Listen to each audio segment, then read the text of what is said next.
Olá, está no ar o programa Saúde e Vida. Hoje vamos falar dos tumores da cavidade oral ou simplesmente tumores da boca.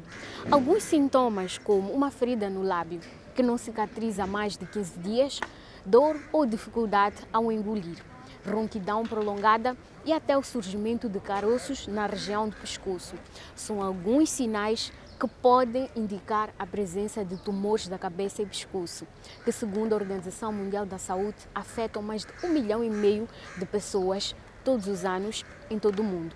Os tumores malignos desta região da cabeça e pescoço correspondem a 3% de todos os tumores ao nível mundial. E quando se fala da cabeça e pescoço, as regiões da cavidade oral, ou seja, da boca e da laringe, são as mais comuns, ou seja, os tumores aparecem mais frequentemente nestas regiões. Vamos a seguir acompanhar histórias e depoimentos de duas pacientes que estão em recuperação, pois passaram por cirurgia de remoção de tumor na língua e no lábio. Acompanhe. Tinha uma mancha na língua. Então, quer dizer, aquela mancha, de princípio, não doía, mas depois começou a doer. Então, eu optei primeiro em fazer automedicação. Fui à farmácia, comprei medicamento, tomei, não passou. Então, fui ao centro de saúde, 4 de dezembro, lá em Climane. Expliquei e disse que já tinha feito algum tratamento. Eles receitaram outro medicamento. Fui tomar, também não passou. Voltei para lá. Receitaram outro medicamento. Tomei, também não passou. Aí já estava a doer e comia com dificuldade. A boca e garganta são órgãos de extrema importância, pois participam de vários processos fundamentais, como a respiração, fala, alimentação, mastigação e deglutição. A dona Ângela dos Santos teve um tumor que acometeu a língua e, como consequência, tinha sérias dificuldades para se alimentar. Depois de fazer vários tratamentos no centro de saúde, dona Ângela optou por marcar uma consulta no Hospital Central de Climane, na tentativa de ter um diagnóstico e tratamento correto. Expliquei, era um médico cubano, então ele logo disse que era úlcera. Foi isso que ele disse, é uma úlcera, vamos tirar. Passei mal, festas de 2017 para 2018, passei mal, não conseguia comer nada, pronto, mas passei. Então, no dia 10 de janeiro de 2018, eu fui. Depois de receber o diagnóstico de úlcera, dona Ângela foi submetida a uma pequena cirurgia em janeiro de 2018. Durante 2 anos, ela ficou bem. Porém, em 2020, apareceu uma nova mancha na língua. Fui comprar de novo na estantina. Apliquei, não passou. Então, eu disse, bom, aqui eu já não vou fazer mais nada, senão voltar para lá. Eu fui de novo ao Hospital Central de Climane. Cheguei lá, não apanhei o cubano, mas apanhei o outro que tinha estado também com ele. E eu expliquei. Então, ele disse, vai à anatomia patológica para pedir o relatório daquela cirurgia que fizeste. Fui pedir, mostrei. Então ele disse, bom, aqui a notícia não é boa. Estás com um cancro na língua. Tens que ir a Maputo para fazer quimioterapia. Quando veio o diagnóstico de cancro na língua, dona Ângela seguiu a orientação médica e viajou a Maputo em busca de tratamento no Hospital Central de Maputo. Ela foi submetida a uma cirurgia para a retirada do tumor maligno. Depois de recuperar, passou por 6 sessões de quimioterapia e depois fez a radioterapia. Eu fiquei muito debilitada com a radioterapia. Não conseguia comer nem beber água, porque estava cheio de feridas na boca, estava tudo queimado. Então, agora estou em fase de recuperação. Essas consultas que eu estava a fazer, porque a doutora disse que tinha um problema, quer dizer, os rins não estavam a responder bem por causa da quimio. Mas agora disse que já está já está bem, pode ir para casa. E assim, terminei só para depois voltar a fazer controles. Uma ferida no lábio inferior que não cicatrizava, acompanhada de sangramento sem motivo aparente, foram os sinais que mudaram a história de Teresa Alexandre. De início foi uma manchinha pequenina, bem pequenininha mesmo.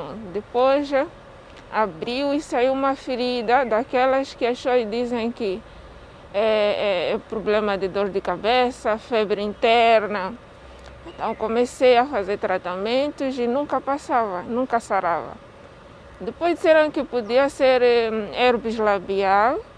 Comecei a fazer tratamento também com a ciclovir, em creme, em comprimidos, mas cada vez que eu medicava, a ferida avançava mais, abria mais ainda.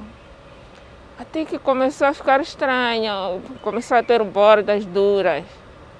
E cada vez mais aumentava aos poucos, muito pouco mesmo, mas sempre aumentava qualquer coisa, nunca reduzia.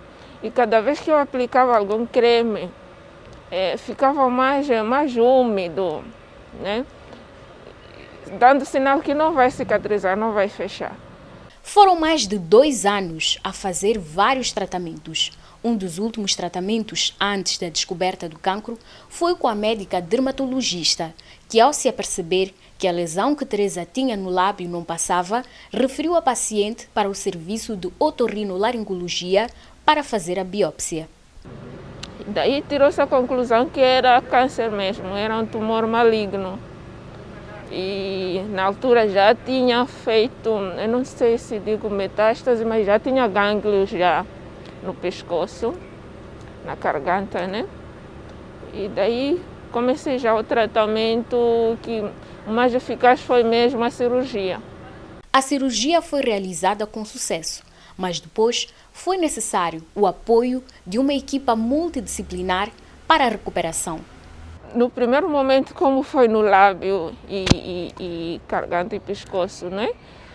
Perdi um pouco a fala, algumas letras não consegui articular, então, e o movimento do pescoço também não era flexível. Tive que ir à fisioterapia e à terapia de fala para a recuperação.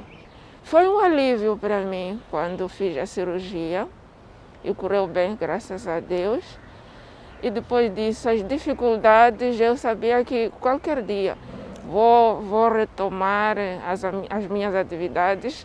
Pode não ser a mesma coisa, mas viva e com a ajuda dos médicos que ainda me ajudam, graças a Deus.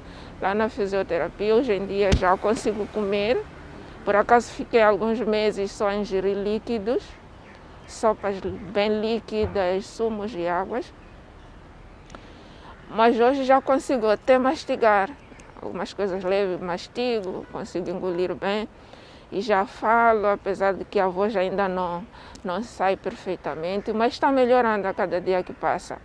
Eu só aconselho aos outros que tiverem uma mancha que nem essa que eu descobri na minha língua, que vão logo ao médico.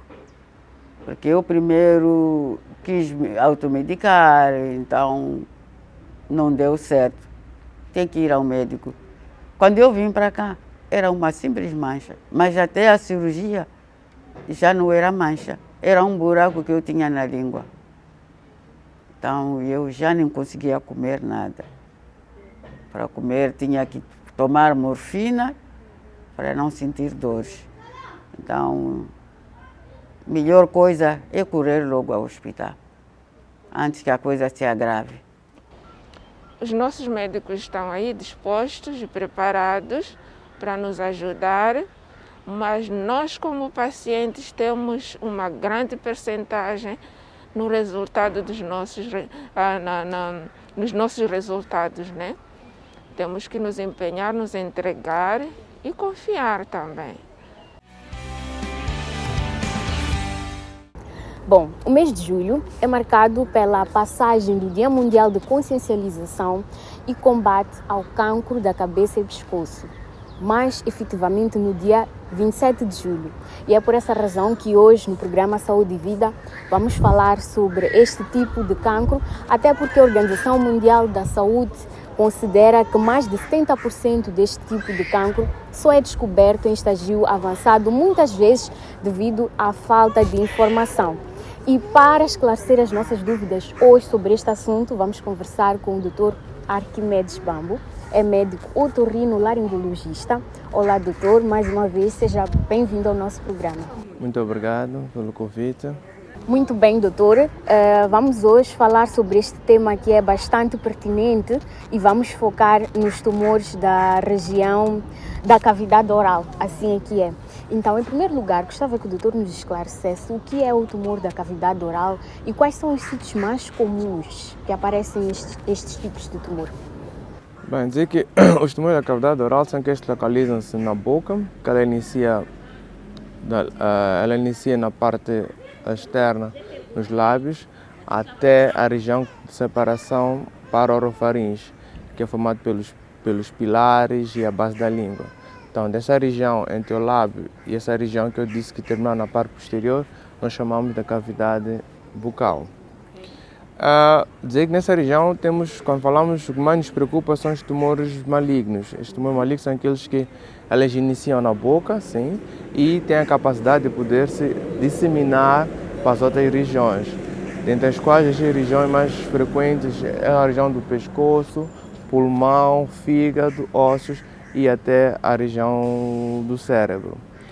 Então, mais ou menos isso. Em relação à localização, em relação à frequência, a língua, na primeira fase, é o sítio mais acometido, depois passa para o assoalho da boca e depois para as demais estruturas, o lábio, a parte do retromolar, a parte da maxilar e a parte gengival. Então, são as regiões em que realmente os tumores são mais frequentes. Muito bem. Doutor, quais são os principais sinais e sintomas? Nós tivemos a oportunidade de conversar mais cedo com algumas pacientes operadas pelo doutor e uma delas referiu que o tumor no lábio começou com uma simples borbulhinha que muitas vezes nós ignoramos, muitos até dizem o que não é verdade, que é um sinal de uma febre interna. Então, para além destes pequenos sinais que nós ignoramos totalmente, que outros podem nos indicar o aparecimento ou o surgimento de um tumor da boca? Os tumores da cavidade oral, realmente, segundo a experiência dessa paciente que reportou, iniciam sempre com o surgimento de uma lesão na nossa boca e que ela permanece lá durante umas 2 a 3 semanas sem uma cicatrização. Então, a partir desse ponto, a pessoa pode queixar-se que tem dor a engolir, vai ter dificuldade por conta desta lesão e ela vai aumentando de uma forma progressiva. Okay? E outro sintoma, se essa lesão for aumentando de uma forma gradual, é que esse tumor pode depois se espalhar para a região do pescoço, que é a primeira zona onde eles fazem sua disseminação, como uma disseminação linfática que eles fazem. A região do pescoço. Depois da região do pescoço, se esse câncer não é controlado neste momento, ela pode fazer uma de metástase à distância, que pode ser no pulmão, que pode ser no fígado, que pode ser nos rins e cérebro. Mas, de grosso modo, o primeiro sinal é o surgimento de uma ferida que não sara num período de 2 a 3 semanas. Muito bem. E quais são as causas, doutor, destes tumores? Ou seja, existem fatores de risco que podem aumentar a frequência do aparecimento? Muito bem. Os 2 fatores que são mais bem estudados, mais conhecidos e que aumentam muito o seu surgimento, o primeiro deles é o tabaco, a seguir é o álcool. E considera-se que um paciente que ingira álcool e seja tabagista, a probabilidade dele desenvolver esse tumor, quer dizer, pode chegar a 10 a 15 vezes mais quando comparado a uma pessoa que não tem esses vícios. Para além desses, claro, existem alguns fatores, chamados fatores familiares, em que existe já um genes que possa codificar para o surgimento destes cânceres, e já conhecem alguns genes que estão relacionados a isso. O outro fator também é o facto de nós temos um bom cuidado com a nossa higiene bucal, então é importante também que as pessoas tenham uma boa higienização. Há pessoas também que usam prótese bucal, então o facto de não estar bem ajustada a prótese e provocar sempre um traumatismo crônico pode também propiciar com que a pessoa desenvolva o câncer. Outro fator é a imunodepressão de várias ordens, porque o nosso sistema imunitário ele é que controla praticamente o checkpoint, que é controlar o nosso ciclo de vida, ok? Para que aquelas células que surjam com algum defeito elas possam morrer. Então essa correção é feita pela programação dessa morte dessa célula. Quando esse mecanismo checkpoint falha, então aí começam a surgir células que não deviam crescer, porque são anômalas. Então elas produzem o câncer. Também existem algumas infecções virais, chamado do vírus do HPV, que está também muito relacionado com o surgimento dos tumores, mas encontra-se mais relação ainda quando estamos a falar dos tumores da orofaringe. Tá? Então, basicamente, de básico são esses, e não menos importante, temos uma paciente que desenvolveu o tumor do lábio. O tumor do lábio surge grandemente, principalmente do lábio inferior, devido à exposição solar. Então, também os raios ultravioletas constituem um fator de risco para a disseminação de câncer de boca. E como é que é feito o diagnóstico quando o paciente chega ao serviço de otorrinolaringologia e apresenta estas queixas? Logo a seguir, qual é o encaminhamento feito a este paciente? Bem, como sempre, eles nos procuram porque chegam, já têm uma lesão já com elas, têm dificuldade em alimentar, por causa da dor, e também começam a desenvolver um mau hálito que também acaba incomodando não só o próprio paciente, mas sim aos demais. Então, ao chegar, nós recebemos os pacientes e a primeira coisa que nós temos que fazer primeiro é tipificar o tipo de lesão que eles têm, dar nome a este tumor. Então, nós fazemos uma biópsia que é mandatória e vem lá o resultado para a tipificação deste tumor. Depois disso, passamos para uma fase chamamos que é o estadiamento. O que é o estadiamento? É dizer em que nível está este tumor. Por quê? Porque o estadiamento ajuda-nos de uma forma objetiva de saber qual é o tipo de tratamento que esse paciente deve ser dirigido, ok? Então, depois disso, o estadiamento falamos de quê? Às vezes, iniciamos de um ataque de cavidade oral, da boca e pescoço, para saber se a pessoa tem linfonodos já acometidos ou não, qual é o tamanho, qual é a espessura dessa lesão. Então, depois temos todo essas ferramentas todas, a gente depois estadia o paciente. Porque para nós podemos passar para o tratamento não é só feito só por cirurgia, mas existem várias outras componentes que visam a melhorar assim, o risco de reaparecimento do mesmo ou a disseminação deste tumor. Falo da oncologia, assim como a radioterapia. Então, imaginemos que a pessoa vem com o tumor tem 5 centímetros. Então, 5 centímetros, a pessoa já está no estádio 3. Automaticamente, se o paciente chega num tumor chamado tumor já avançado, a cirurgia vai ser mandatória, a radioterapia já pior vai ser mandatória e alguns fatores que estão inerentes aí vão definir se ela faz também a quimioterapia em conjunto. Então o estadiamento visa ajudar com que nós possamos definir melhor o tratamento. Muito bem, doutor, muito obrigada por essa explicação. Nós vamos agora dar uma breve pausa, vamos a um intervalo e voltamos já com mais informações para si. Não saia daí porque a seguir vamos saber como podemos prevenir este tipo de tumores.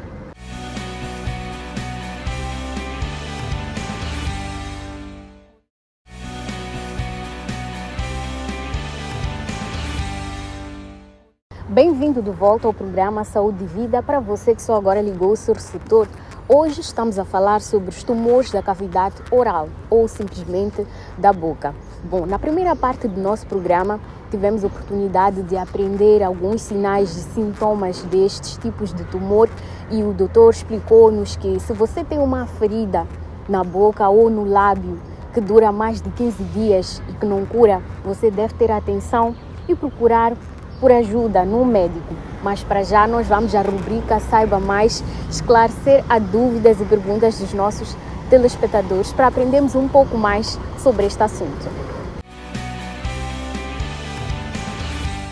Olá, doutor. Chamo-me Lavínia e gostaria de saber se crianças e adolescentes podem desenvolver algum tipo de tumor na boca. Boa pergunta. Qualquer faixa etária pode apresentar o tumor da cavidade oral, porém a faixa mais frequente é dos 40 aos 50 anos de idade. Então, o que é importante aqui referir é que qualquer um dos sintomas ou sinais que nós referimos anteriormente deve sempre se levar em conta para que nós possamos fazer o despiste ou diagnóstico da lesão que a pessoa apresenta. Olá, doutor. Chamo-me Litos. Queria saber se é possível ter uma vida normal após a cirurgia. Sim, apesar de ser um tratamento que demanda múltiplas especialidades, nós após submeter a cirurgia ao paciente, vou dar um exemplo, de uma pessoa foi removida uma parte da sua língua, né, por nós acabamos encaminhando esse paciente para que faça a sua recuperação com a equipe da fonoterapia, que vai ajudar a pessoa a voltar a saber usar o órgão que sofreu a cirurgia. Então, só praticamente depois de ser submetido ao tratamento, volta a ter uma vida normal como qualquer outra pessoa. Olá, doutora. Qualquer tipo de nódulo no pescoço é considerado maligno? Não são todos nódulos que são considerados malignos. O importante sempre é notarmos se este nódulo está conosco por muito mais tempo, temos que sempre aferir de que é que se trata. Porque de quando em vez alguns tumores, chamamos tumores primários da cavidade oral, pode não aparecer uma lesão na boca, mas se manifestarem na sua primeira fase com o surgimento de uma bola no pescoço.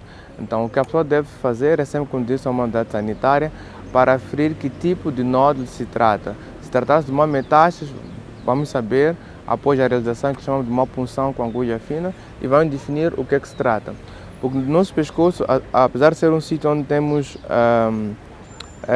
onde os tumores fazem a sua disseminação, nós temos gânglios reacionais. Por exemplo, tem qualquer lesão na boca, vou ter sempre um gânglio aqui no pescoço que diz que o meu organismo está a defender-se contra qualquer agressão. Então nós temos sempre saber do que se trata naquele exato momento. Então a melhor conduta é sempre procurar um profissional para que a pessoa possa fazer uma biópsia e certificar que aquele nódulo não seja maligno.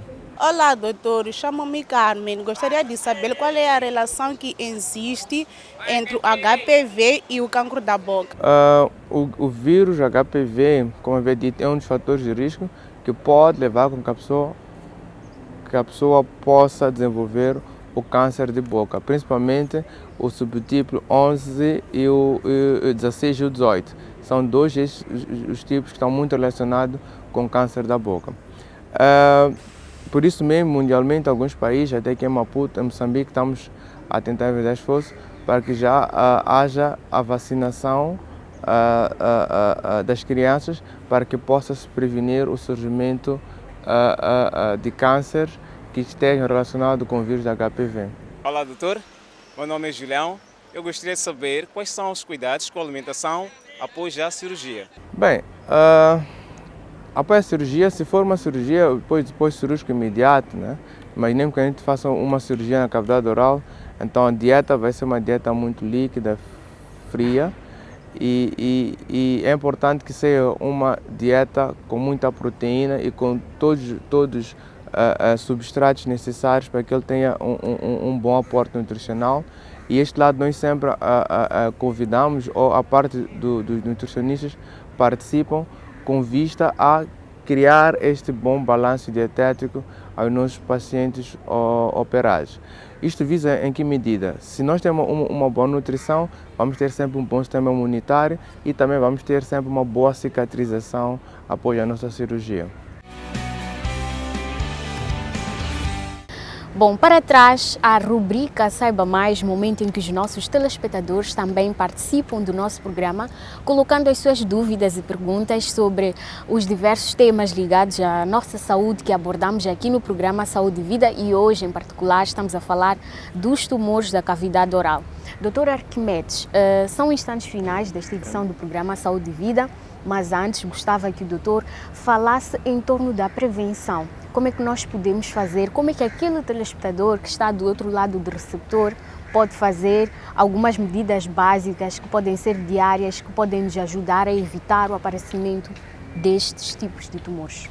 Para nós podermos diminuir o risco do seu aparecimento e surgimento, nós temos que primeiro abandonar ou evitar os fatores de risco, que são o tabaco, o alcoolismo, mantermos sempre uma boa nutrição, temos sempre o hábito de manter a nossa higiene bucal impecável e temos sempre essa frequência de ir para o dentista, ao estomatologista, para que eles possam aferir que a nossa higiene bucal está a ser seguida de uma forma adequada.